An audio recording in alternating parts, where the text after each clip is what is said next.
Good morning, everyone. I am Jan. I am a woman with addiction in long-term recovery. And for me, that means I haven't used drugs or alcohol since January 1st, 1987.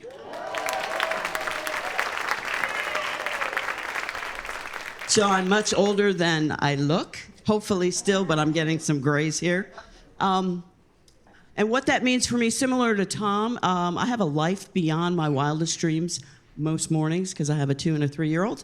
And I get to do some really amazing things, as you heard on my very long bio. We're going to talk this morning about moral injury and compassion fatigue. And one of the reasons I want to talk about it is because it is one of the things that causes us to make bad choices in the work that we do. So we're gonna understand why we do what we do. It also has to do with the things that we see that we cannot unsee, right? So those are the things we're going to talk about. If you have a burning question, just shoot your hand up. We're friends, right? I'm going to make friends with some of you because I might cozy up to you and ask you a question. All right, here we go. So this is our roadmap. You all are going to get all of these slides. I've got a new habit of putting a lot of information on slides so that if I talk fast or if you're not picking something up, you're going to have access to the full text. At the end of my presentation, there are also references. So there's citations for everything that's up here where I got it. But again, what we're going to be talking about is the ethical challenges that we have because of the work that we do. We're going to talk about the interconnections and the intersection of moral injury and compassion fatigue. And we're going to talk about why it's important to talk about them. This is going to be a high-level conversation, right? Simply a very, very brief introduction. There's the goal of what we're going to be talking about. Yay, did it. And we're going to recognize the environments that we work in, right? So many of us, let's see who's in the room first. So how many of us are peer recovery specialists? Wow. Wow. That's pretty amazing. Welcome. Glad y'all are here. How about like CSAC, A's, and all those kinds of things? Perfect. Any therapists, counselor folks? How about students? Any students? Yay, good.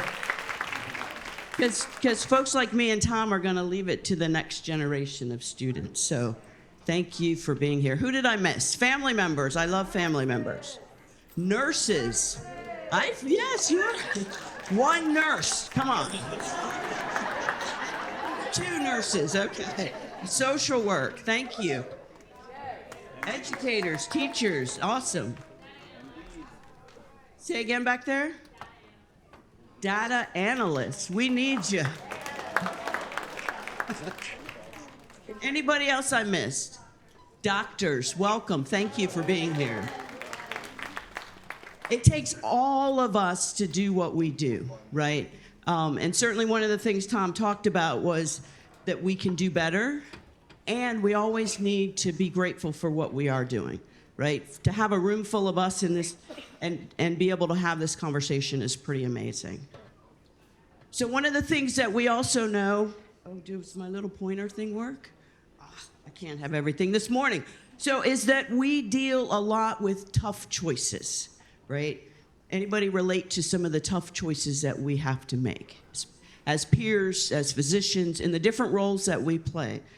Some of them we didn't know we were signing up for, right? So physicians have an oath that they take that says, do no harm, right? So that's what I offer for people, especially those of us who are peers, is to do no more harm, right? Because we know that the people who are coming to us have experienced some form of harm before they got there, right? So we don't want to contribute or add to the harm that they're already experiencing.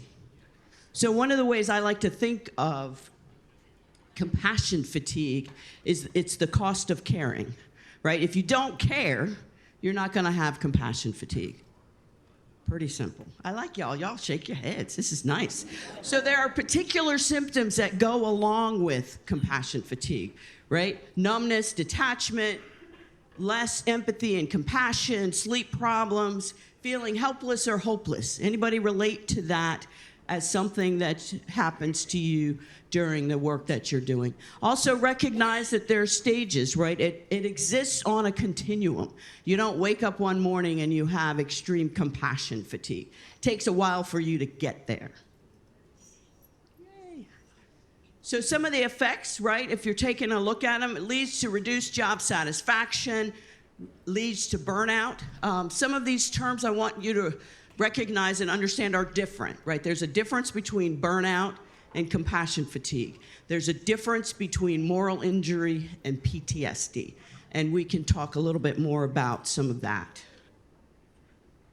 What I really like to highlight is that when the professional, whatever that role is for you as part of the addiction care system, when we are not able to provide, our struggles keep us from providing effective care, it doesn't only affect us, it affects the people that we're serving.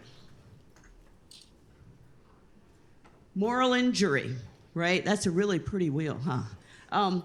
I like to think of it about as, what have I done? Or what have I watched being done? Somebody got it. It's a big, big deal. So it's distress that comes from actions, taking an action, not taking an action, watching somebody else do something they're not supposed to. Really, really important. So when we look at somebody who's suffering from some injustice, we feel guilty or have regret for what we've done. And then this really powerful piece on the end here, that we have a conflict between our personal values and our professional duties, right? So that's when somebody asks us to do something that we know we shouldn't do, and we do it anyway. Anybody ever done that? It's okay. I know I have, right? So I'm always going to be the first person to raise my hand. There's a reason I do multiple and different kinds of talks, right? It's because I need to be reminded of these things. Or I'm recognizing them in myself, and I'm not able to understand really what's going on. Why am I putting myself in these places where I'm making choices that I either have no business making, and we do it a lot in this field of addiction care that we serve in. And they lead to feelings of guilt and shame and regret. Anybody shaking your heads? Yes. So some of the scenarios or examples: being required to recommend treatment or recovery supports that conflict with your judgment. Anybody relate? Yeah, lots of us. Not having the resources that you need to do your job. I hope most of y'all relate to that one, right? One of the things that we saw during COVID, during that pandemic, was a great deal of that, right? Physicians and other healthcare providers, nurses and others, really struggled during that time period because they didn't have the things that they needed to be really effective in the work that they're doing, right? So we're seeing physicians and others take their lives, die by suicide, leave the field, because we haven't done a really good job in supporting them or even helping them identify what it is that they're going through. The same with us, right? A lot of times, those of us who are peer providers, frontline workers, again, we don't have what we need, and we're trying to do the job anyway. And that leads to us feeling bad, feeling helpless, sometimes feeling hopeless, right? Watching people suffer and not being able to do anything about it. Anybody? Yeah, right? How many times have we gotten to see someone be drug poisoned or overdose? And we watch them do it again and again. And we get mad for any number of reasons. A lot of times with moral injury, we begin to blame the system for what it is that we're not able to do. because it's just too painful. Right? I think I mentioned a bit ago, what are the needs of the person versus the policies that exist? One of my favorite examples of this is we say that we have a recovery-oriented system of care. We say that we have recovery principles, but then we don't give people a choice about their pathway of recovery. One size really doesn't fit all, but we say that it does. For my friends who work in harm reduction, right, we talk about that there's things beyond abstinence, but we don't recognize that as a person, people get to decide if they're going to use drugs or not. We don't get to decide for them. And a lot of the systems and the supports are set up, the institutional policies and practices are set up where we punish people for making a choice that they have the dignity and respect to make. I see lots of heads. Y'all are in the right place. Okay, and then a lot of times what begins to happen, and this is one of my least favorite things as I watch it happen, right? A little guy said to me many years ago, he said, Jan, I'm not going to any more funerals. I'm just not. I'm not going to any more. And when I started thinking about one of my other roles is as a clergy person who does a lot of funerals. He had been to more funerals at the age of 22 than I have done. And so he's begun to detach because it's just too painful to keep going to funerals. I'm encouraging and I'm still encouraging him to find a way to take care of himself so that he can do that different. I also know that he's not alone in feeling that way. So the intersection or the interconnection, what's the relationship between the two? Compassion fatigue can lead to moral injury.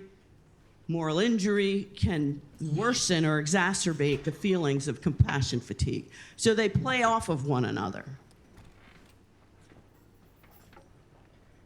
So on those of us who are providing the care, right, it increases our rates of burnout.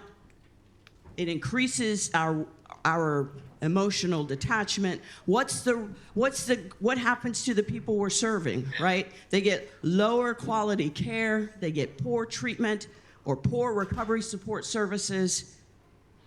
They have increased rates of reoccurrence, right? That is not what I signed up for. That is not what I want to be part of in terms of the system of change and helping people. So we're all healers in this room of some sort. How do we take care of ourselves and heal the healers? Right, so we got to recognize that this is an important issue for starters, right? We have to recognize that we need support too as we're going through these things. And there are ways that that can be done. We can start providing support networks. And if your job doesn't do it, we need to figure out how to do it as people who are working in this field. You know, as peers especially, right? Find a network of other peers so that you can share your experience. We talk a lot about, and I'm gonna have to change my bio. One of my new topics, and maybe I'll get invited to talk about it next year, is we talk a lot about lived experience. I want us to start talking about our living experience. See the difference? Right, our lived experience is what got us here. Our living experience is what keeps us here and makes us the power of example for others to get here. So we gotta move away from this idea of lived experience. That's next year's talk. We also need to be okay accessing the care that we need. We are quick to tell somebody else, you might need to go and do something. But we're not quick to tell ourselves, somebody's laughing over there, you get it, right? We're not quick to tell ourselves what it is that we need to be doing to take care of ourselves. Because always remember, if we're not taking care of ourselves, we're doing the people that we're serving an injustice. We need to make sure we do things like we are here today and get ongoing education, right? Learning how to manage these things called compassion fatigue and moral injury. We also need, right, Resiliency Week was the first week of May, so we just had it. We need to know what are some self-care and some self-kindness practices, because we are gonna get it wrong sometimes. That's human nature. So what am I going to do to talk kindly to myself or to do something kind for myself when it gets really difficult? What am I going to do on a daily basis or perhaps on a regular basis to take care of myself? One of the things I also really want us to think about, especially those of us who are peer providers, those of us working in the trenches, let's say it that way, is that we need to look at more than the absence of using a substance or having a problematic relationship with a substance. So at SpiritWorks, in the past 2 weeks, we had 3 deaths. And these people all died sober or clean or whatever words you want to use. That's the wrong word, and I know that it is. Right? So they died without a problematic relationship with their substance. Everybody with me? Okay. What they died of was behaviors that were never treated, right? So we're overpaying attention to whether they drink or use drugs or have other problematic behaviors and not enough attention to the rest of their life, this idea of holistic recovery. And so it's really important that we recognize that as part of our self-care. All right, enough said. The other piece, and I flip this around, most of us talk about work-life balance. Everybody familiar with that term? Why do we put work first?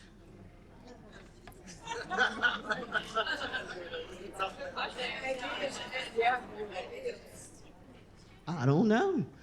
So again, just something to think about, right? I hope that when I'm taking my final breaths that I don't say, I wish I got to go to work one more day. I hope I'm thinking more about the time that I'm going to lose with my family and friends. So I commend to you to think about life-work balance. We work to support our lives. Okay. It's like church, y'all are talking back. So again, it improves client outcomes. I want to leave some time for conversation. So just the recognition that that's what we're doing. That's where we also get to offer this stuff called compassion, right? Most of us got into this field because we have a personal experience, be it ourselves, our family members. We want to make a profound difference, and we know that we can. That's why we got into this. When we see so much suffering, we start losing that compassion. We lose the compassion for the people that we're serving. Bigger than that, we start losing compassion for ourselves. We know that there's higher rates of recovery when we do those things. So I want to talk a little bit about this notion of mindfulness and meditation. And I want to give you all a chance to talk about some of the things that you do in terms of self-care practices, right? So we've got exercise, setting boundaries, all the things that we know, taking breaks, having a hobby, doing something creative, right? I have an AmeriCorps worker who is she's pulling us along, but we're doing our best to do some of these creative activities that she has in store for us. And you know what? They really work. They really work. I'm one who wants to read or something along those lines, and she wants us to create. What are things that folks do? Anybody? Color. Oh, I like it. Color. Creative activity. Nap. Yes, take that rest break. Play games. Hopefully you don't overplay games. Oh. Yeah. Hiking. Gardening. Crocheting, dancing, light candles. Is that what you said? Oh, I like that one. I have lots of them. I never think of lighting them. I really like them. What do you do? Go to a meeting. Go outside. Fishing. Fishing. I think I want to fish, but... Poetry. Poetry, okay. Baking. Baking. Birding. Birding or burning? Birding. Acupuncture. How about drumming? Anybody drum? No. Martial arts. We're starting to do some work with our Native American brothers and sisters called contextual drumming, right? Everybody has a heartbeat. That is the natural rhythm. And so I'm seeing a lot of people when we're listening to difficult conversations or we're relating to someone, we put our hand over our heart, right? To just say, I get it, I feel you. I'm sorry. It conveys so many things when we're able to do that. The power of self-care. These support systems. And I think one of the things that makes this particular slide different than the others is to recognize that the places where we work and the systems that we find ourselves in have a responsibility too, right? Because they're contributing to our problems with compassion, fatigue, and moral injury. So do you have safe spaces where you work? Some of y'all work outside and move around a lot. But do you have a safe space to work? Or are you in like a cubby or a closet or don't have a key? Y'all laugh, but these are real things that people are working with, right? They have to wait outside until the rest of the people get there. There was a CSB that used to do that. They didn't let their peers in until they got there. That's called moral injury. Do you have mentors? And not just for the first 90 days when you start your job. Do you have ongoing formal mentorship? Yup. And supervision. My staff don't answer that question. We debrief everything. They probably get tired of me talking sometimes about what it is that we just went through. It's supervision, but are we supervised by people who have the living experience that can best support us? So my friend Bentley over there says many of us receive a type of supervision that is based on the system and the institutional policies and not necessarily the kind of supervision that would help us do our jobs better. Did I do that okay? Okay. Anybody experience that as well? I know it's a huge issue. Yeah, for especially, again, going back to peer providers. It's something that we've worked on for a long time, and we still clearly have a ways to go. I was one of the people who had the good fortune, even though I didn't think of it as a good fortune then, to help create the peer provider role in the Commonwealth of Virginia. And we just celebrated, 10 years, right, of having that as a formal role. Tom's not in here, right? And this is an area where Tom is actually right. Don't y'all tell him. Although I think I'm on recorded or something. So one of the things that he and I talk about is that this is still a field in its infancy in Virginia. So I'm going to add that caveat. And in the way that it's being done. Because if you are part of a mutual support group, you've been doing peer support for a really long time. Right? So this is a formalization of the way that we're doing it, has been here. So we can both be right. I like that better. The other piece, let me go back real quick, is this is one of the things that we can't forget either, is that we need to recognize and celebrate and be intentional about it and be recognized and be celebrated for what it is we're doing and for who it is that we are. So making sure that the place that you work has a culture of recognition. And it may not be a pay raise. It might look like something else, right? Because earlier we talked about the limited resources that many of us are operating under. So if you are a supervisor or an owner, making sure that you are celebrating the people and recognizing the people in some fashion for doing what it is that they're doing, these hard choices that we're making each and every day. Training, I can't say it enough. One of the things we're really funny about, I find, in this field too, we talk a lot about wanting education. Anybody ever hear people say, oh, we want education? But then when it's time to show up, suddenly that education isn't so important. And one of the things that I've started to figure out about that is that it is hard to leave what you do if you're not going to get these things called continuing education, right?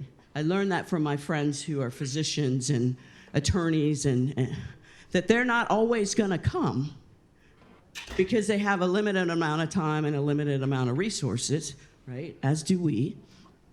And so they're going to show up where the CEs are, or whatever letters they're getting. We're doing the same thing, but we also often, because this is new for many of us, we show up anyway because we're hungry for education. Because inside of us, we really do want to do the right thing. And we got into this field for a reason. The other question, does your organization have an EAP? Do you know what an EAP is? Employee assistance, right? So when it's really starting to get bad for you, and you're really moving down the continuum of both moral injury or even burnout or compassion fatigue, can you privately, right? Because this is one of the things that we struggle with. We don't want people to know that we're having a hard time. I say lots of shaking of heads. If you have an EAP, it's confidential. Nobody gets to know that you're having a hard time. A lot of times big employers have that, and sometimes recovery community organizations or recovery residences, we say that we're not big enough to do that. Our greatest asset is the people who work for us. Shame on us if we don't do that, right? There are ways, right? There are different pools. One of the things that Faces and Voices has done and other kind of national organizations have done is that they have bought the privilege of having an EAP for people who are part of their system, right? We have a funder in Northern Virginia that thinks enough of us that has extended their EAP to us at SpiritWorks, right? So we have access to that. And they do all kinds of things. They teach us how to budget. You know, they teach us, all other things besides just going because I have a problem. Maybe I could go before I had a problem.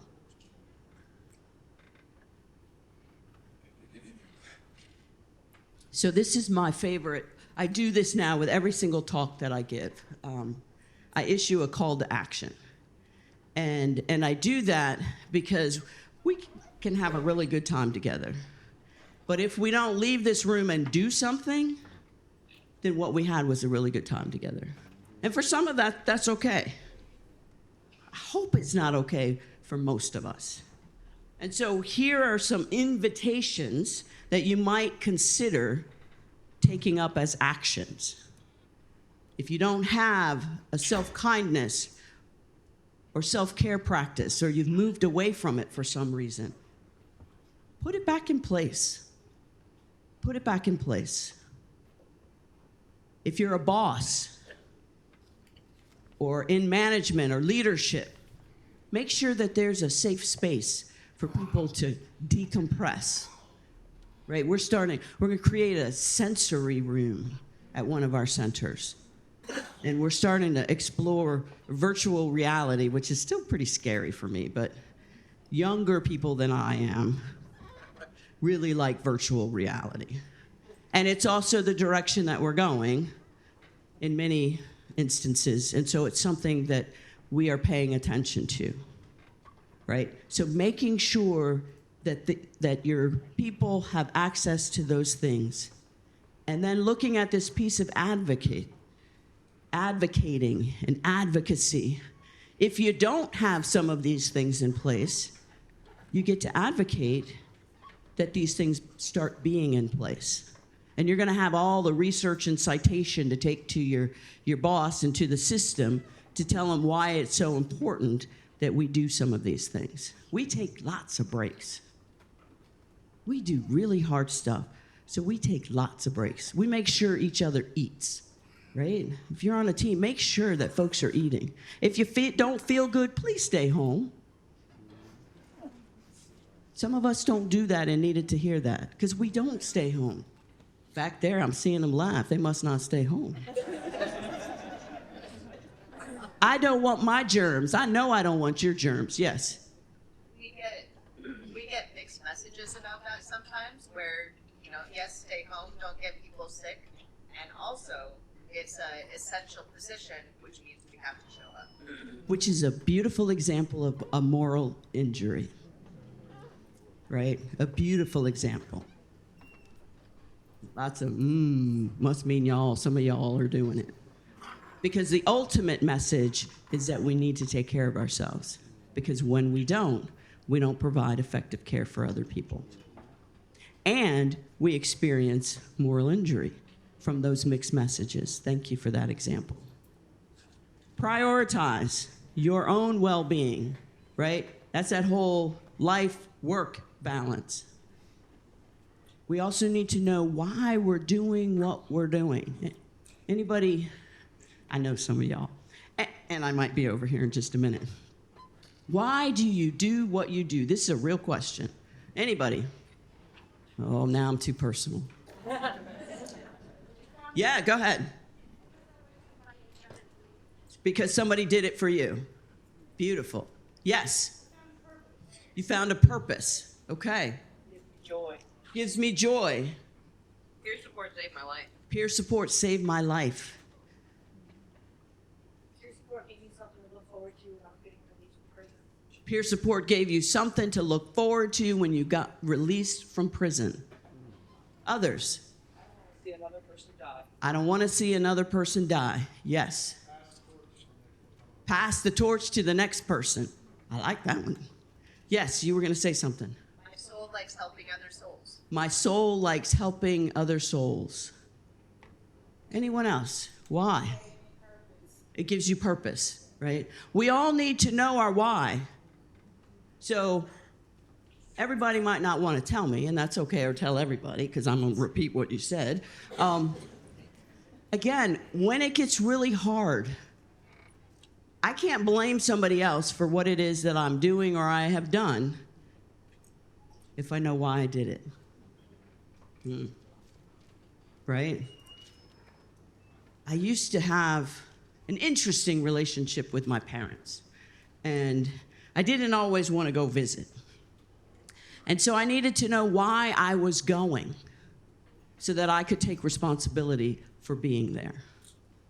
They didn't make me come. And there were lots of times when I would have to say throughout the day, why am I here? Because something wasn't going my way. We do that a lot at work, where we work, right? Something's not going well. We don't have the resources. People aren't showing up when they say they're going to show up. A person has died, right? And we ask ourselves, it's a really good strategy to use in our business, to know why we're doing what we're doing. And to put it out there. I know for me, when I'm starting to get in trouble with my health and my well-being, I decide that my default job is to hold the sign that says stop and slow. Anybody ever seen that sign? It's like you're working construction and you're going from 2 lanes to 1 lane because there's construction. And there's a person out there and they have a sign that says stop. And then they turn it around and then tell you can go slow. Because I know that if I do that, I'm going to have an instant result, right? And I will be able to see that what I do matters. So that's my default job. My other default job is to fill salt shakers. That's another thing that I think that I want to do. Because again, right, what do we know about a salt shaker?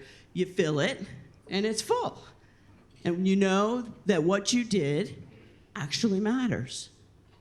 When I start thinking that way, and we all have our go-to, our default, when we start thinking that way, we need to make sure that we do more of prioritizing our own well-being, taking care of ourselves, advocating for what we need, and then finally, this piece, champion. It's usually not one of the things that I often see in call to actions. And I put it there because, again, a lot of us are getting far beyond the scope of what it is that we're supposed to be doing, right? Some of us give or administer or whatever drug screens, and we're peers. We're not supposed to do that. Some of us are working in places where folks don't really have choice, right? If we are following the recovery principles that are outlined by the certification for those of us who are peers, right? Or going bigger, if we're practicing the being a recovery-oriented system of care, there are certain principles and practices that we're supposed to be following. It doesn't always look like that, right? Those of us who are peers, right? We had this brand new set of ethics, right, come out in April. Anybody remember those? I had somebody call me and say, I just need to quit because I'm not going to do those things. And I know good and well I'm not going to do those things. So here is my why.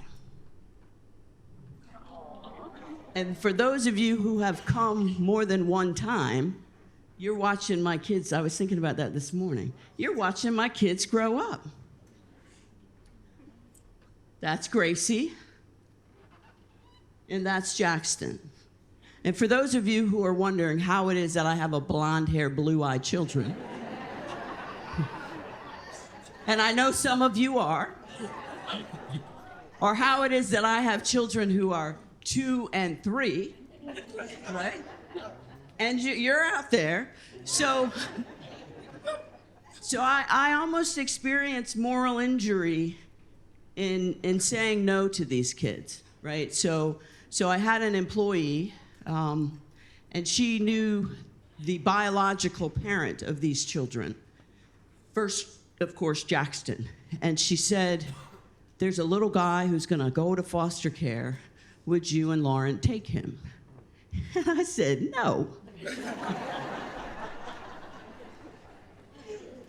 What am I going to do with a blonde-haired, blue-eyed white child?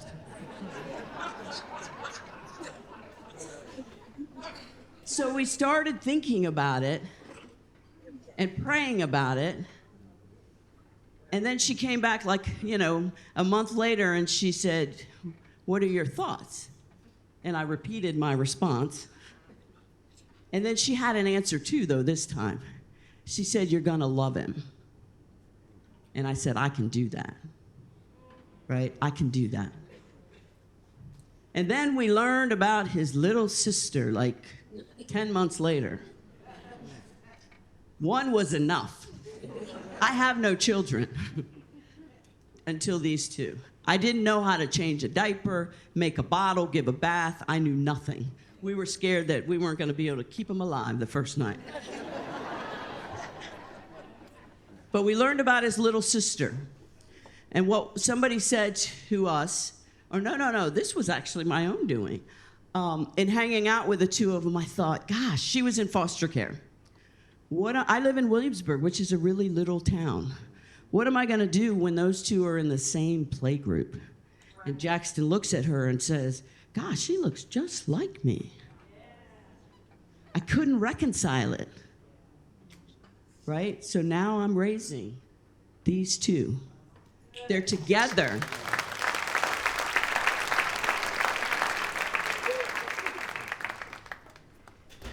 They are my why, right? They have caused me they have allowed me to do things to take care of myself in ways that I had kind of stopped doing.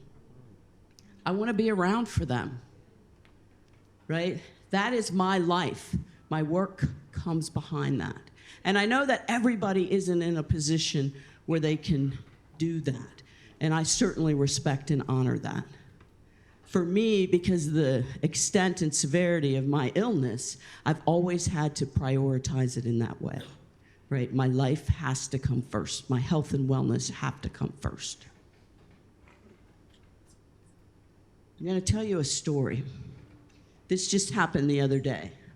A primary example of the difficult choices and the things that we have been talking about today. So I work with a woman who has a daughter who's now 14. And we were talking about, we do this thing called HIPS, hidden in plain sight, where it's a teenage bedroom. It's a mock bedroom, and the people can come in and see what is hidden right in front of them. And she says to me, my daughter experienced trauma and later on moral injury, and we continue to put her in that situation. And she said they do these things, and one of my biggest fears for my kids growing up is this idea of somebody coming in their school and shooting them. But she was telling me that they do these things called active shooter drills, and they do them even in kindergarten, right? So her daughter's now 14, but in kindergarten, she went to school one day wearing a pair of shoes like this. They light up. And when she came home that afternoon, she said to her mom, "Mom, I need a new pair of shoes." And her mom said, "We just bought you shoes. Why do you need a new pair of shoes?" And she said, "Because they told me that I would be the first person shot if I had light up shoes." Right? Live with that, right? That's what we're talking about. And we send her to school every day. And so I got to process that. So she's living with moral injury, among other things. And those of us, her mom's living with moral injury because she feels like she betrayed her daughter because she couldn't take care of her, right? That betrayal. I'm living with moral injury, or distress, not injury, because I keep talking about it. I'm living with moral distress, determined that it's not going to become injurious, trying to figure out what can we do so that that doesn't happen. That people who are, I don't know how old you are, 6 when you go to kindergarten, 5, 6, that they're not having to do that.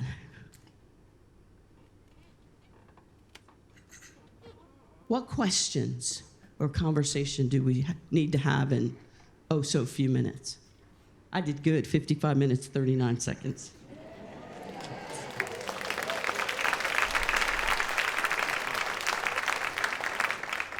Questions or comments? Yes. I just was struck by the idea that, the self-care that you talk about that we should practice. It's just the irony of it is, that's what we spend weeks talking to our clients about, and to remember that in our own lives is critical. Absolutely. So the comment being, we spend a large majority of our time talking and telling folks that they need to practice self-care, and yet we don't do a very good job of it. I'll teach you a real quick way that I've come to practice it. I schedule appointments with myself, right? If I schedule an appointment with you, I would keep it. But for some reason, when I schedule an appointment with myself, I don't keep it. So I write it into my regular schedule to keep an appointment with myself. And it's really quite lovely to do that. And it doesn't have to be, over the top. Sometimes it's, getting something from Starbucks or going outside. Whatever that might be is to learn. And part of it is about the intentionality of doing that. Why do I care more about you than I do about me, that I'm not willing to keep an appointment with myself? Anyone else? Comments? Yes. Good morning. Good morning. Thank you so much. I've learned a lot, and I took a lot of notes for the first time in a long time. I'm going to use that as my benchmark for success. There you go. So I have a question. There was a situation during your presentation when you said that 3 people died in your company, correct? And then you were like sober, clean, whatever, right? Being in trying to break the stigma of addiction in real life, like I feel like we can't really choose different labels. We have to really choose one word. Like for addiction, right? In the real world, to break the stigma, we use substance use disorder, right? So what would the word be?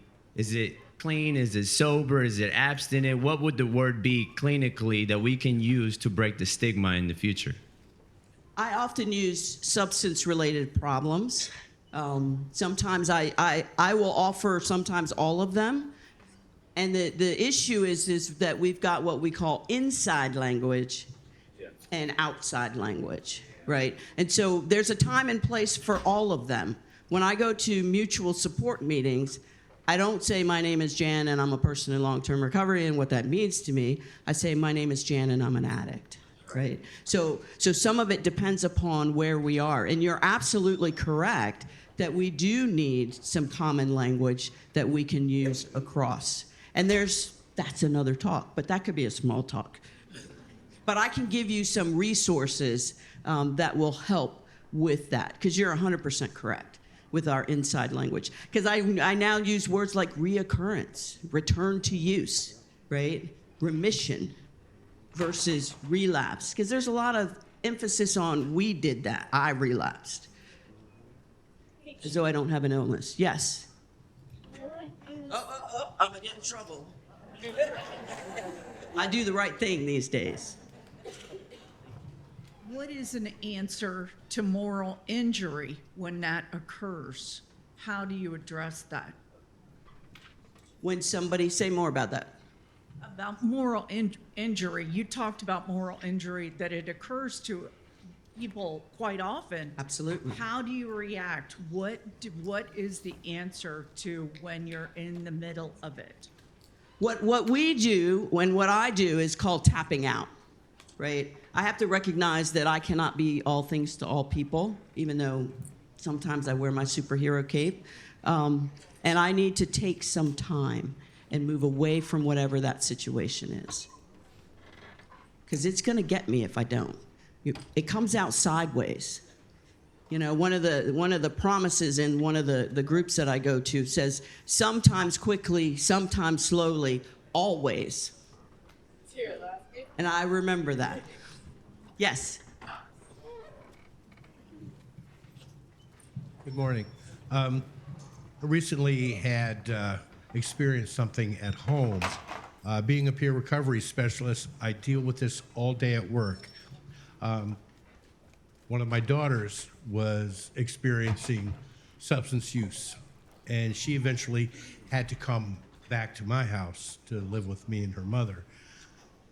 It got to be a conflict because I'm dealing with this all day long, and then I come home at night to find her passed out on the couch, and still I had to deal with it again. And it got to the point where we had to separate ourselves from the situation because both of us were starting to experience moral injury within ourselves. Tough love is one of the hardest things that a parent has to deal with especially with their children. But I would encourage anybody going through the same thing, be open and be prayerful. Can I offer you, thank you for what you said, and can I offer you a slight shift to this thing called tough love? How about love toughly? Right? We want to love first. We don't want to be tough first. I learned that when I was working with this guy who was a Marine, and he kept breaking down because he said, I love my daughter, but his training had taught him to be hard and to be tough. And so we switched it around because his priority is on loving, right? Your priority, I imagine, is on loving. One more, and I think I gotta stop. Yes, you get the last one. Make it a good one.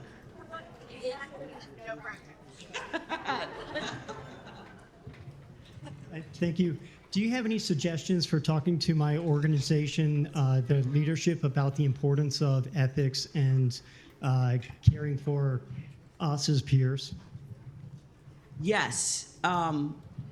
Encourage those who are in leadership positions in your organization to take some, if you're a peer, take some peer ethics training, right? To learn about the different roles of the people who are working for you. So, you know, sometimes we can be real direct about that. Sometimes we just like drop a piece of paper that they're gonna see, right? So it depends upon how high the stakes are, right? I don't need all the jobs that I get to do. Sometimes if something's injurious to me, I get to say no, except for to parenting. And so I'm in a place where I can advocate in ways that people who need that paycheck or need that job aren't able to do.